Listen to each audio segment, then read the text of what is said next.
It's the 2K Sports pregame show.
Let's meet the starting lineup for the visiting New York.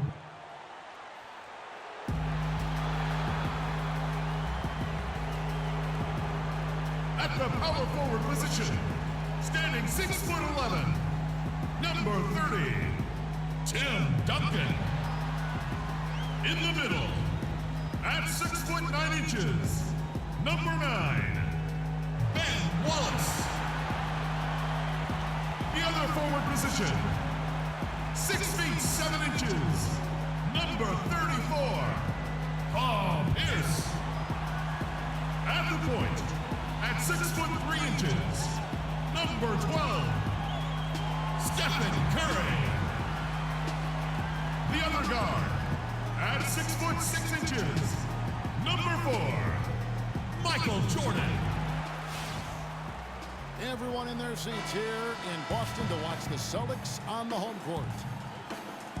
So for the Celtics, their last game a win against the Nets in Brooklyn. And even in hostile territory as they were that day, they had no jitters at all. I mean, the confidence kept growing as the shots kept falling. And they were falling big time. I mean, from the top to the bottom of that roster, everybody was locked, loaded, and spraying jumpers. And now the New York Knicks starters. Monroe is out there with Barnett. Then there's Pippen. Then it's Reed. And it's Williams at the power forward position. Now here's Pippen. And the dunk by Reed. You know, he's not your typical NBA center in terms of height, guys, but he plays as big as any of them, thanks to his incredible bounceability. Listen, the Knicks had a hard time scoring last year. Just lacked any real presence in the paint, and lacking that paint threat makes things easier for the opposing defense. Curry against Barnett. To the middle. And count the basket. He was fouled, and he's going to the line for one more. It's got to be nice for them to know that game in and game out, his offense is going to be there for him. The Knicks shooting their first free throw tonight. Yeah, and fairly decent a season ago, about 77% from the line. And, you know, that just added to their confidence at the offensive end. I mean, knowing that free throw shooting was something they didn't have to worry about gave them a lot of confidence to play freely.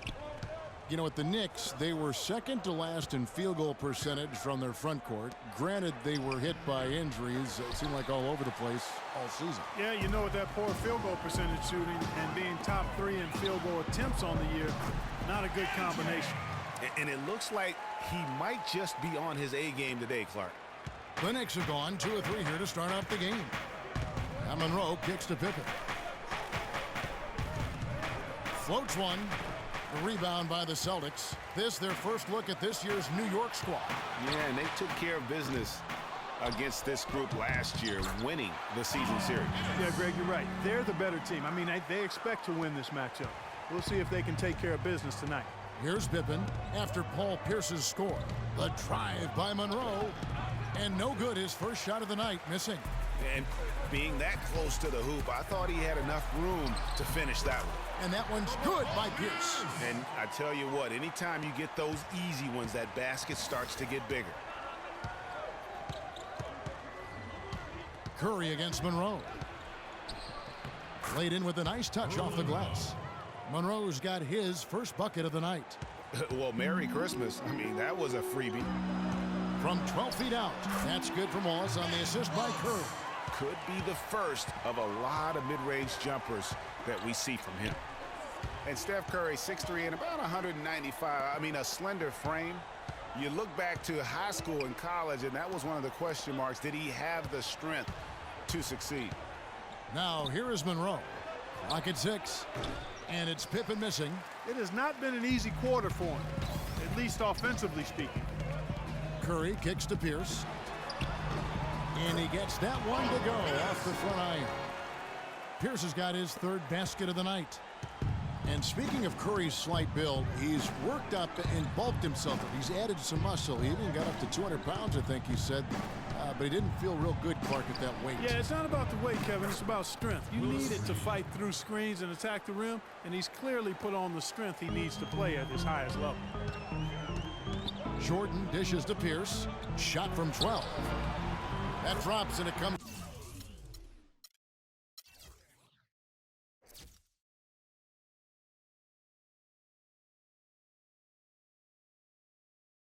Off an assist from Jordan. And it's 8 points for Paul Pierce. Now here's Pippen. Lets it go from deep. Pippen missing again.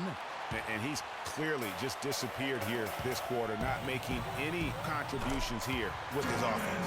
And Greg, it's been hard to watch. I mean, you can see his frustration. He's actually looking forward to the end of this period so he can have a fresh start for the next one. Here's Barnett. Following the basket by Michael Jordan. And Monroe kicks to Pippen. Back to Monroe. Read a screen.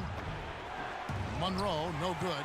Good pick, but he just couldn't make it count. Yeah, nice job of setting the screen by his teammate there, and I'm sure he appreciated it. Well, last year for the Celtics, they weren't exactly world beaters at home. Still good enough, though, to get the job done. Yeah, just a game over 500 here in Boston. Not great, but at least it was over 500 for a young up-and-coming team. Looking at who's out there now for the Celtics. Martin's checked in for Wallace. Thompson comes in for Duncan. And Bibby subbed in for Steph Curry. And so New York calls timeout. They're first. And, you know, for the Celtics at home, they were able to get wins by playing tough defense in front of their rabid fans. Their offense virtually the same as when they were on the road. The defense was the difference at home. And as you said with the Celtics, it was the D at home that helped them get wins here. They'll want to be better than one game over 500 this season to get back into the postseason. And some changes here for the Celtics. Damari Carroll comes in for Paul Pierce. And Richard Hamilton has subbed in for Michael Jordan.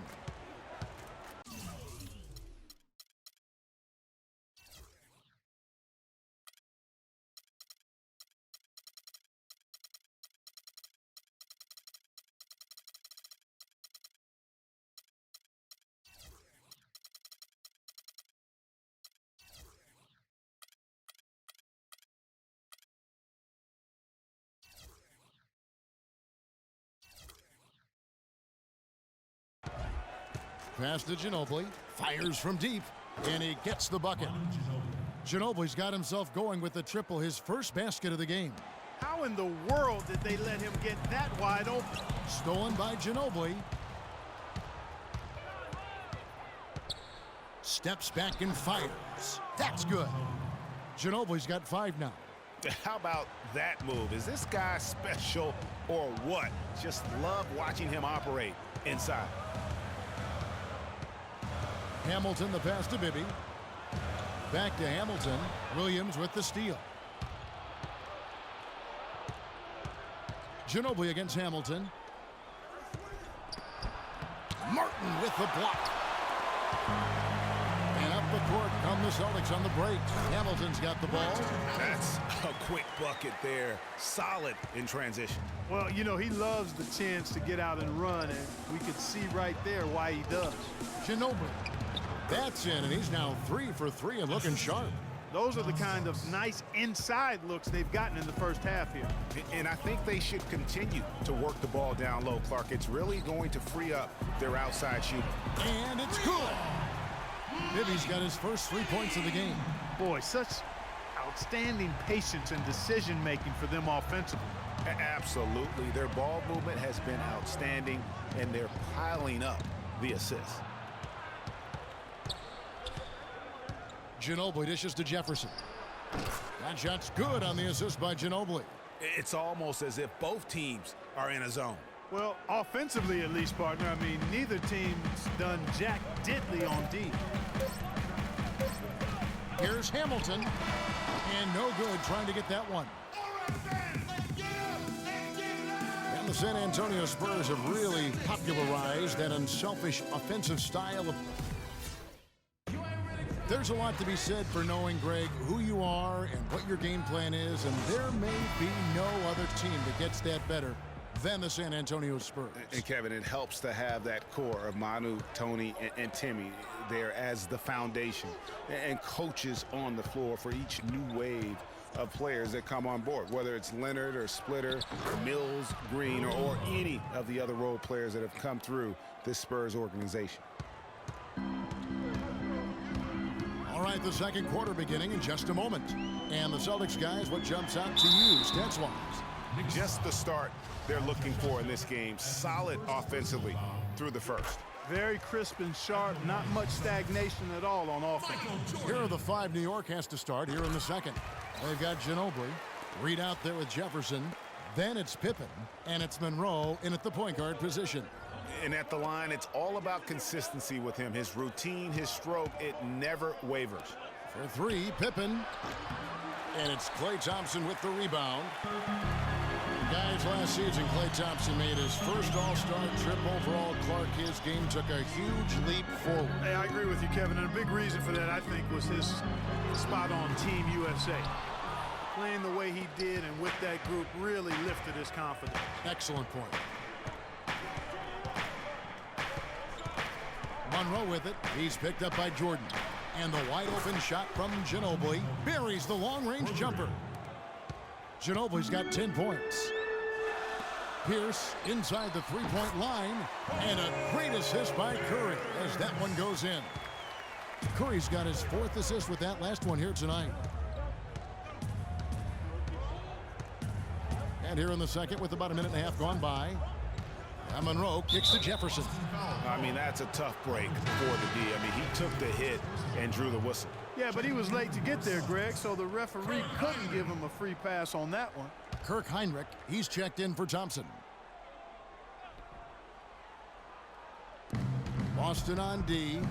They've led by as many as 11 points. Monroe, the pass to Jefferson. Shot is no good. So the Celtics will take it the other way. They get to take on the Magic at Orlando after this one. That'll be just one game played away from home for them. Very dangerous to leave a guy like that open. Lucky break there for the D. Monroe kicks to Ginobili. The 10-footer. And it's blocked by Jordan. To the inside. Curry kicks to Heinrich. Nice ball movement by Boston. That's good from Paul Pierce on the assist by Jordan. That's 12 points for Paul Pierce. And a breakdown here, guys, the hustle stats for the Celtics. Boy, you have to admire their intensity in the paint defensively. I mean, really contesting and even blocking shots. Definitely a factor early. And also, how about the fact